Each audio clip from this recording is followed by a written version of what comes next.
Ayah Ayu Andriani kecewa, 3 bocil pembunuh dan ruda paksa gadis penjual balon Palembang, divonis 1 tahun pembinaan.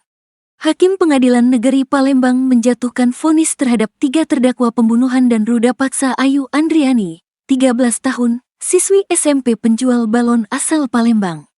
3 terdakwa berinisial MZ, 13 tahun, NS, 12 tahun, dan AS, 12 tahun, dijatuhi hukuman masing-masing pembinaan selama 1 tahun di Lembaga Penyelenggaraan Kesejahteraan Sosial, LPKS, Dharmapala Indralaya, Kabupaten Ogan Ilir, Sumatera Selatan. Sementara sang otak dan pelaku utama, IS, 16 tahun, divonis 10 tahun penjara atas perkara kejam yang dilakukannya tersebut. Menjatuhkan tindakan ketiga anak untuk mengikuti pendidikan formal pelatihan di LPKS Dharmapa Indralaya selama 1 tahun, kata Ketua Majelis Hakim Edward, saat membacakan putusan, Kamis, tanggal 10 Oktober tahun 2024. Putusan hakim ini jauh menurun dibandingkan tuntutan JPU terhadap ketiga terdakwa. Pada sidang tuntutan sebelumnya, NS dan AS dituntut hukuman penjara 5 tahun dan MZ 10 tahun. Selain dijatuhkan tindakan selama 1 tahun, ketiga tersangka pun diwajibkan membayarkan biaya perkara sebesar Rp5.000. Putusan telah dibacakan, silahkan anak berkonsultasi dengan kuasa hukumnya, ujar hakim. Setelah berkonsultasi dengan kuasa hukum, mereka pun sepakat pikir-pikir atas vonis tersebut. Begitu juga dengan pihak JPU dari Kejari Palembang. Sementara itu, Safarudin alias Udin, 43 tahun, ayah dari Ayu nampak terlihat kecewa dengan putusan tersebut.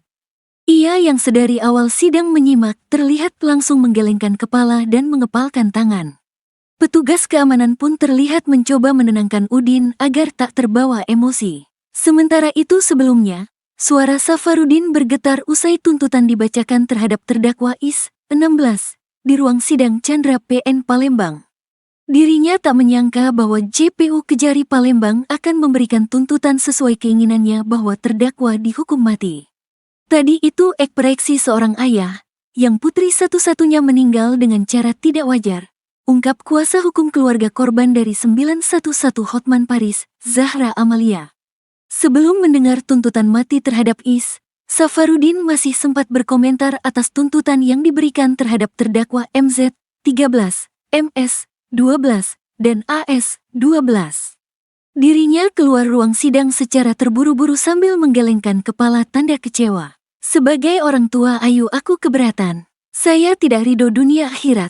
Berharap mereka dituntut seumur hidup, ungkap Safarudin. Safarudin mengaku di depan majelis hakim bahwa dirinya menolak tuntutan pertama yang disampaikan JPU Kejari Palembang. Menurutnya, sang anak harus meninggal dalam keadaan yang tak diinginkan. Kalau bisa nyawa dibalas dengan nyawa, jelas dia. Safarudin mengungkapkan bahwa Ayu adalah anak bungsu dari 2 bersaudara. Dirinya pun menaruh harapan besar kelak terhadap Ayu untuk menjadi anak yang membanggakan.